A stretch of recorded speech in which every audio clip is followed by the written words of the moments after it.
Muito obrigado à administração da casa pelo convite, porque o convite é uma oportunidade de trabalho útil. Mesmo que eu tenha um monte de bobagens para dizer, quando eu chego aqui eu digo só o que é importante. Porque nós estamos trabalhando para algo maior do que nós. E isso é uma coisa que nós vamos conversar hoje, sobre algo que é maior do que nós. E que nós muitas vezes nos colocamos, devido ao nosso ego, que sempre é grande. Nós trabalhamos constantemente, mas o nosso ego é grande. Nós pensamos que somos maiores do que Jesus, por exemplo. E muitos vão dizer que não.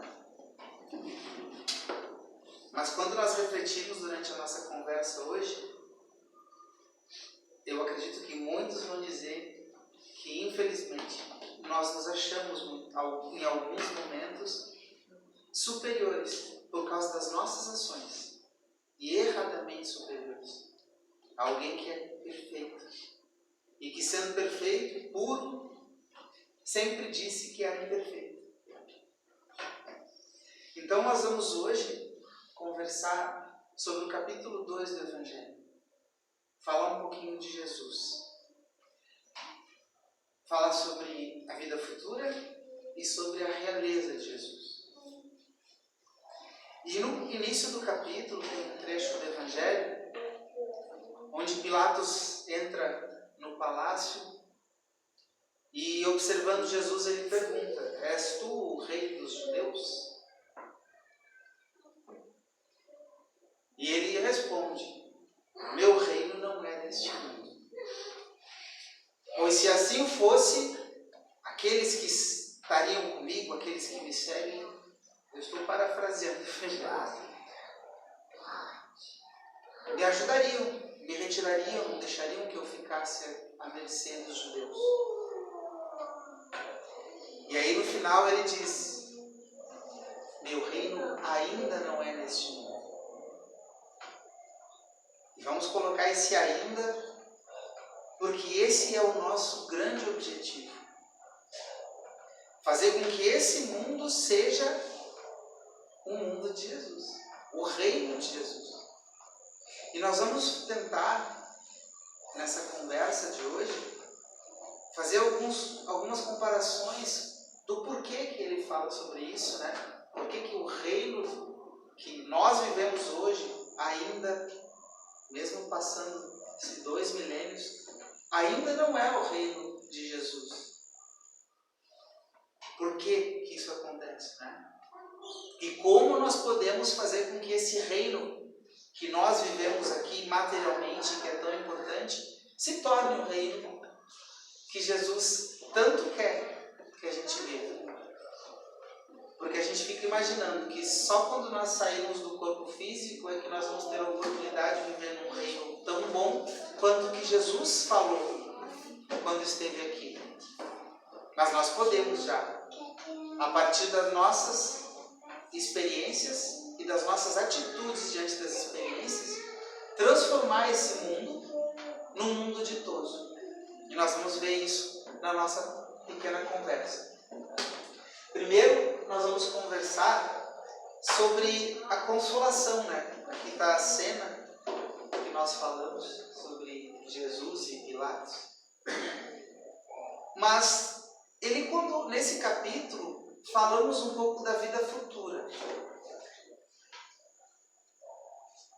Porque Jesus veio até nós, primeiro, para nos ensinar pequenas lições, simples lições, mas que fazem toda a diferença. Amar o próximo, perdoar as ofensas, a importância do trabalho, a importância da resignação. E nós fazemos isso, amar a Deus sobre todas as coisas. Eu já conversei com várias pessoas e eu tenho subjetivamente, a minha ideia, e muitos comum com essa ideia, que eu eu penso, porque eu não tenho condições de pensar exatamente o que é amar a Deus. Porque particularmente a minha pessoa, não sei como é que são os irmãos, mas eu não consigo imaginar Deus, eu imagino Jesus, que é o que está perto de mim. Então, dentro da minha limitação, para mim, amar a Deus é aceitar todas as situações que a vida me impõe.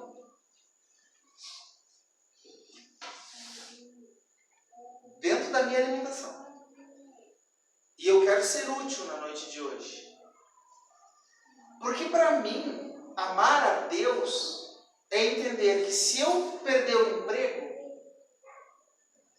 é porque alguma lição Deus quer me ofertar. Se eu descobrir uma doença terminal, o que Deus quer me ensinar?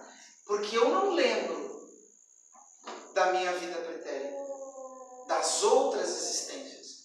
Eu não lembro, porque nós estamos aqui num centro espírita, onde nós estudamos, a grande maioria, leem o Evangelho, leem o Livro dos Espíritos, leem obras espíritas, e é muito simples e fácil até nós acreditarmos em reencarnação nos momentos de felicidade.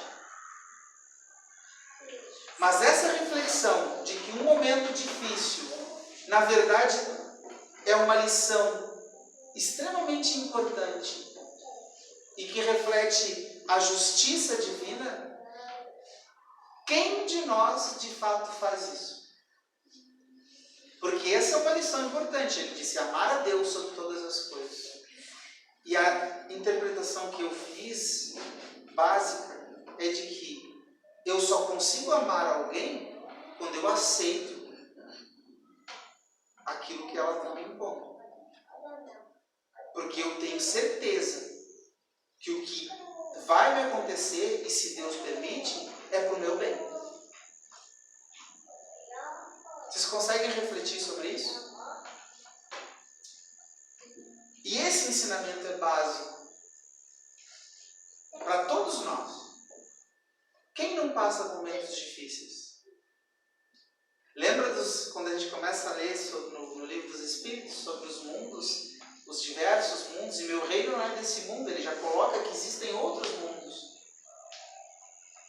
Já coloca que existe uma vida depois dessa vida, que ainda hoje é um tabu.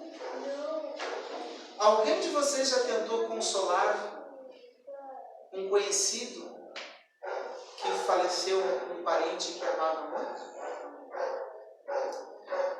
Já perceberam o quanto é difícil de dizer não? Com certeza essa pessoa está num lugar melhor. O que nós podemos fazer é orar. Quantas pessoas simplesmente aceitam? Ainda, 2000 e poucos anos, com mais de 100 anos de estudos baseados em métodos científicos sobre a existência de vidas pretéritas e futuras, de espíritos, de comunicação. Quantas pessoas ainda aceitam isso? Já pararam para pensar sobre isso? E por que nós ainda estamos tão longe, apesar de muita coisa ter melhorado? Porque eu sou um otimista, não pensei que eu sou um pessimista. Muita coisa melhorou no nosso mundo desde que Jesus veio para cá. Porque Ele nos deu esperança. A esperança de uma vida futura. Alguém duvida disso? Dessa esperança de que nós temos, sim, que passar por alguns momentos difíceis, porque isso é aprendizado, e de que a nossa verdadeira vida não é essa.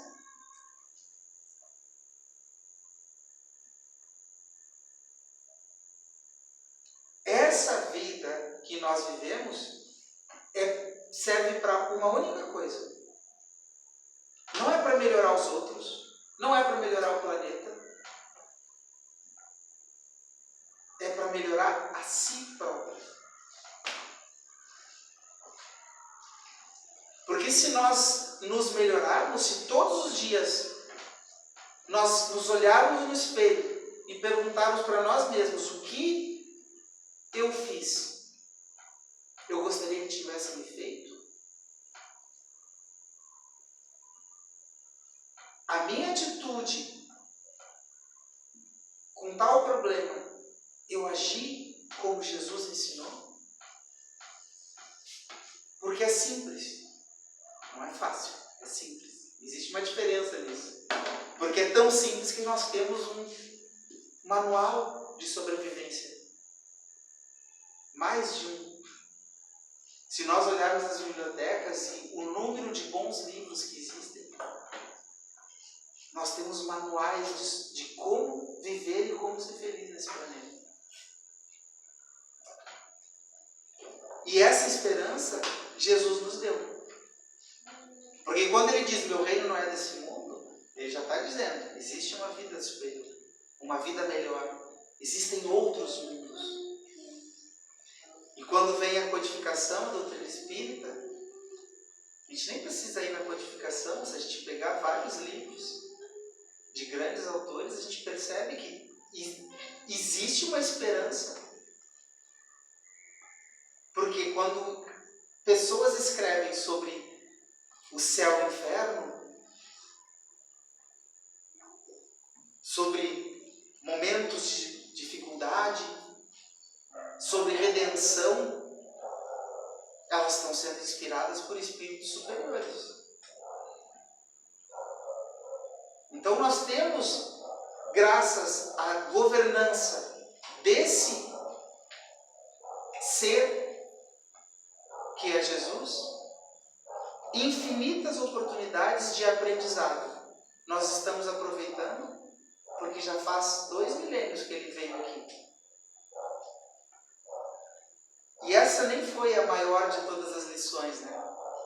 Porque aqui, eu tentei achar uma cena mais bonita, mas acho que essa é mais interessante porque causa um problema, assim. O que Jesus fez? Porque quando ele fala que ele não é rei aqui, porque se ele fosse, não seria tratado desse jeito, como é que funcionam os reis, os governantes no nosso mundo? Quais são as atitudes que têm os governantes no nosso mundo? Como a maioria das pessoas tem. Primeiro pensam neles. A mensagem que Jesus nos deu durante a passagem dele aqui no planeta é tão profunda. Outras doutrinas, a religião católica, por exemplo, ela fala que Jesus deu a vida por nós. E está correto. Porque ele mostrou que este plano, esta existência é passageira. E que qualquer flagelo, qualquer dor, qualquer momento difícil não é nada.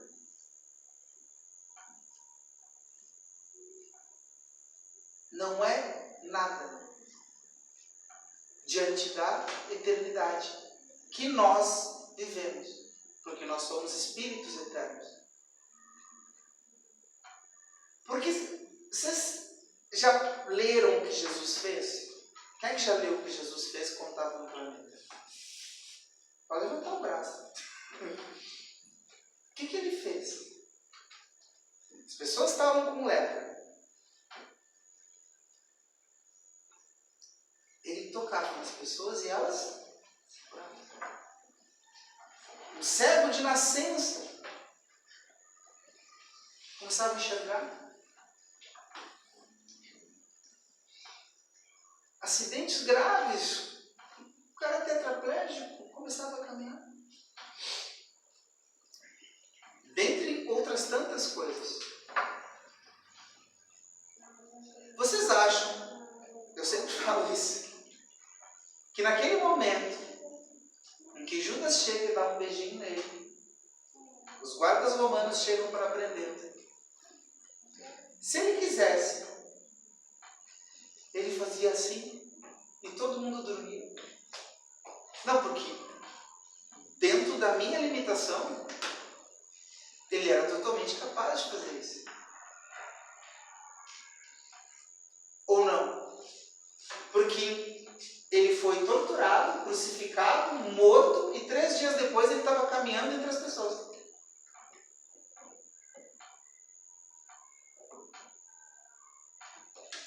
A maior lição que ele nos deu foi a de que os nossos sofrimentos são passageiros e que nós devemos agradecer por cada oportunidade de aprendizado, porque os momentos difíceis são os que mais nos ensinam. Como é que nós aprendemos a fazer conta? Resolvendo problemas que vão ficando cada vez mais difíceis. É assim ou não é? A escrever, a mesma coisa. A entender e interpretar bons livros, a mesma coisa. Você começa com historinhas em quadrinhos e vai se aperfeiçoando, lendo mais coisas e mais coisas, e começa a perceber que todo o conhecimento universal está interligado. E aí você consegue interpretar autores que tem pessoas, que universidades que não conseguem entender. Quando você começa a ler, né? Não só ler resumos de internet. Você começa a se aperfeiçoar. E é para isso que nós estamos aqui. Para nos aperfeiçoarmos. E não existe aprendizado sem dificuldades. Ainda mais para nós. Que tanto fizemos nas outras existências. Porque quando nós olhamos a história do nosso planeta, alguém lembra aqui que estudou de história na escola? É escravidão, é guerra, é violência. Mais guerra, mais escravidão, mais violência. Roubos.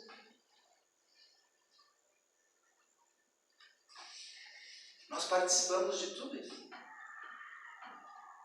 De tudo isso. Muitos de nós fomos algozes muito mais vezes do que vítimas.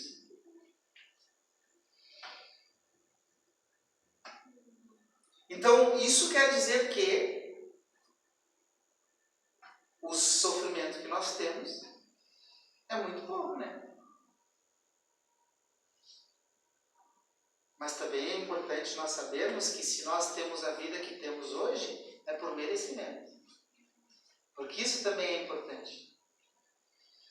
Tem pessoas que pensam, eu não mereço, merece.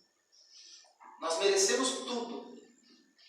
Porque nós somos filhos de Deus. Deus é amor. Deus é justiça, mas é amor. Porque do contrário não existiria a reencarnação. Né? Porque é a única forma de nós conseguirmos reparar os equívocos do passado e de nos melhorarmos. Mas então, por que a realeza de Jesus é tão diferente da realeza dos homens?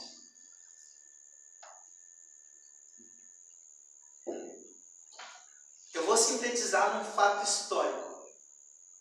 Os homens, isso aconteceu durante toda a história, e ainda tentam fazer, e não conseguem, graças ao aprendizado que nós temos enquanto espíritos imortais que somos e ao auxílio da espiritualidade. Mas o homem sempre foi assim. Assume o poder, quem está por baixo não gosta, derruba o trono de alguém, assume o poder, faz as mesmas coisas, porque quando assume o poder, é só ver em casa. A maioria das pessoas é assim.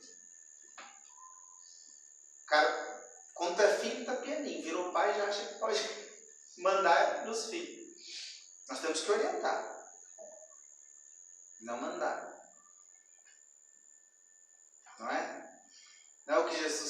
não é o que Deus faz conosco, nos orienta. Porque Deus não nos impede que a gente vá lá assaltar um banco, roubar um celular, ficar em casa dormindo o dia todo. Deus não se mete. Nos dá a oportunidade de aprendizado que a gente quer, mas nos orienta através de livros, através das religiões. São nossas escolhas. Então o homem sempre, quando assume o poder, quando eu falo homem, eu estou falando do ser humano, tá? Eu ainda uso a língua portuguesa como se deve. O ser humano, até porque homem e mulher não existe. O espírito não tem sexo. Então quando nós nascemos homem, nós temos funções de homem. Quando nascemos mulher, temos funções de mulher. Então, quando eu digo homem, eu estou me referindo à humanidade. O ser humano sempre fez coisas ruins quando teve o poder. E nunca, em poucos casos, aceitou o que Jesus aceitou. Porque esse homem ajudou a grande maioria das pessoas que votou no Barrabás ali. Porque foi perguntado, né? Pilatos estava tão doido que esse homem justo, bom, não fez nada para ninguém. E disse, então fazer assim, esse cara está condenado, esse cara não. Escolha. Escolher o condenado. E nós vivemos fazendo isso. Olha o que o homem faz quando assume o poder. Diz que é por causa da liberdade, da fraternidade e da igualdade. Mais de 200.000 cabeças rolaram. A realeza de Jesus não tem nada a ver com isso. Nada a ver com isso. A realeza terrena se acaba com a vida. A realeza moral, porém, sobrevive à morte. E Jesus, quando aqui esteve, ele foi um trabalhador exemplar. Nunca pediu nada em troca. Nunca disse que o salário estava atrasado. Enquanto líder, nunca foi grosseiro com seus apóstolos. E quando a gente estuda os apóstolos, a gente percebe o quanto devia ser difícil lidar com aqueles homens. Eles viviam brigando entre si. Tanto é que o Judas, coitado não, né? É um grande espírito, mas achando que Jesus ia revolucionar o planeta, entregou-o, porque na cabeça dele ele não ia se entregar. Ele não ia aceitar um homem tão poderoso, né? Isso deixa claramente e de fácil interpretação a limitação que eram aqueles homens. E Jesus era paciente, amoroso. Então ele foi um líder carinhoso, dedicado, atencioso.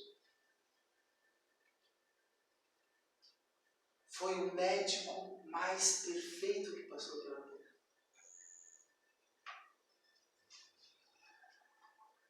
Não tinha hora, não tinha dia e nunca cobrou nada. Nós sabemos que no nosso plano nós precisamos de dinheiro. Ok, não estou condenando ninguém. Nós precisamos sim fazer um acordo com alguém para prestar um serviço e ganhar. Isso é justo, tá? No livro dos Espíritos. Mas Jesus não precisava disso, ele precisava nos ensinar que essa vida não é a mais importante. Que nós precisamos, que nessa vida não é mais importante, eu estou cometendo um erro. Que nessa vida o sofrimento é só uma ferramenta de aprendizado. Tá? E que nós precisamos ter paciência, aceitar determinadas coisas, porque tem coisas que não tem mais volta. Às vezes nós sofremos porque queremos. Sabe quando a gente recebe uma notícia ruim? Tem como melhorar isso? Não. Então vive o momento melhor com essa situação nova. Não podemos estragar de vez a nossa existência por causa de uma dificuldade, porque é justamente isso que Jesus quer. Ou ele se deixou estragar. Nós não somos Jesus, obviamente. Mas essa reflexão é importante. Porque nós temos um modelo e guia para seguir. E é Jesus. E ele mandou vários. E continua mandando. Nós podemos aqui, tem Divaldo, tem Haroldo, Chico. São tantos seres humanos para nós citarmos no planeta inteiro. E muitas vezes nós damos a desculpa. Ah, mas o fulano fez isso. Mas isso é injusto. Nada é injusto. Nada é injusto. E quando nós entendemos isso, nós vamos ser mais felizes. E sabe, eu vou para terminar. A mensagem aqui é de que Jesus, quando veio ao nosso planeta, ele tinha uma ideia de nos dar pequenos ensinamentos que nós, com o tempo, a partir das reencarnações e dos estudos que nós íamos nos aperfeiçoando, porque nessa época a grande maioria era analfabeta. Hoje não. Nós temos à nossa disposição bons livros, bons vídeos, para quem não quer ler, para aprender e para nos melhorarmos. Jesus quer, não é queria, ele quer, porque ele é o governador do planeta, que nós sejamos felizes. Mas para sermos felizes, nós temos que aprender a sermos pessoas melhores. Não a dizer para os outros, você não faz direito. Você também não. Nem você. Porque isso é fácil fazer, né? A gente olhar para os outros, para mim a melhor metáfora que eu já ouvi da vida é de que a nossa vida é uma filha indiana. Nós temos duas mochilas. Na frente, não é a barriga, é as nossas qualidades. E atrás os defeitos. Então a gente só enxerga as nossas qualidades. Os defeitos dos outros a gente vê todos. Então é fácil dizer o que os outros têm de errado. Mas a nossa existência é para que nós saibamos o que nós temos de errado. E nos melhorarmos. Esse é o principal. E querem um exemplo de como Jesus vivia? E de como nós devemos agir? Inclusive diante dos momentos que a vida nos dá, que muitas pessoas tiram proveito. Para terminar, eu vou contar uma história. Antes, quero fazer uma citação da série psicológica da Joana de Ângeles, onde ela fala sobre o amor, num dos livros. E ela dá uma escala sobre o amor. E a escala básica, onde o ser humano começa a entender, a aprender a amar, é a sensualidade. O primeiro contato com o amor que nós temos é a sensualidade. O sensual, a atração física, o desejo. É o nosso básico de amor. Depois o amor vai aumentando, né? Jesus é o grau máximo que nós conhecemos. E o exemplo disso nós vamos ver agora. Numa historinha que eu vou contar. Certa feita, Jesus andando numa cidade, aquele monte de pessoas e as pessoas pedindo ajuda, não sei. E uma moça muito linda, agora eu vou fazer uma brincadeira com as meninas, porque meninas sabem o que é uma mulher bonita, né? Os homens não sabem. Pense numa mulher bonita. Agora multiplica por 10. Todas pensaram? Fizeram isso? Multiplica por 10. Imaginaram uma mulher bonita, agora multiplica por 10. Essa mulher, cheirosa, ela trabalhava uma casa onde ela atendia homens e tinha mulheres que trabalhavam para ela. Ela olha Jesus na rua e se apaixona. E como ela conseguia seduzir todos os homens, lembra que eu falei que pensava mais bonita e multiplica por 10. Ela pega as suas criadas, as mais bonitas, para se fortalecer, né? E vai até ele. E diz: mestre, Jesus sempre atendeu a todos. E ele disse: passa a noite lá em casa. E ele olhou para ela: por favor, lá tem comida, a cama é cheirosa, tem água quente. Passa a noite lá em casa. E ele ficou olhando, calado. E ela se constrangiu. Ela se constrangiu e olhou para ele: o Senhor me perdoe, mas é que eu olhei e eu senti um brilho no seu olhar. E eu estou agindo assim por te amar. E ela estava sendo verdadeira. Porque o amor que ela sentia era esse. Era a troca de fluidos. E aí Jesus pegou a mão dela e disse: hoje não, outro dia. E seguiu fazendo o trabalho dele. Passou um tempo, creio eu, 1 ano. Isso está num livro do Humberto de Campos. Agora não lembro qual. Eu anotei, só que eu não trouxe. Está noutra coisa.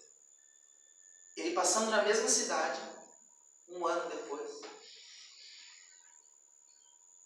E aquela multidão. E vem uma mulher muito bonita. E diz assim: mestre, mestre. E se ajoelha e diz assim: me ajuda, por favor. A fulana precisa do Senhor. Ela está nos últimos momentos da sua existência. E Jesus para tudo. Porque ele sabia quem era. E vai até a casa daquela moça. E aquela moça já não era mais a mesma. Ela estava no estágio final da lepra. Lembra que eu falei de uma mulher bonita? Ela estava com o corpo coberto de feridas. Lembra que eu falei do perfume? Ela estava com odores horríveis, esperando o final da sua vida física. Quando ela viu Jesus entrando, ela se tapou e disse: justo hoje. E ele foi até ela, ele pegou na mão dela. Hoje eu não tenho nada para me oferecer. E ele olha nos olhos dela e diz assim: eu sinto um brilho no teu olhar. E eu estou agindo assim por te amar. E ficou com ela até ela desencarnar. Esse é o amor de Jesus, que não tem nada a ver com pele, com dores, com sensações. E é isso que Jesus quer de nós. Que nós estejamos prontos a doar para os outros, mas sem esperar nada em troca. A sermos bons porque é o certo a fazer. A trabalharmos porque o trabalho nos edifica e nos torna homens e mulheres melhores. Não porque nós vamos receber algo daqui. Então, espero que eu tenha sido útil. E, parafraseando um homem que eu admiro muito, Geolari, tudo que aqui foi dito serve para mim mais do que para os outros, porque eu acho extremamente importante nós tentarmos seguir os passos do Mestre. Obrigado por terem me ouvido e passei um pouquinho.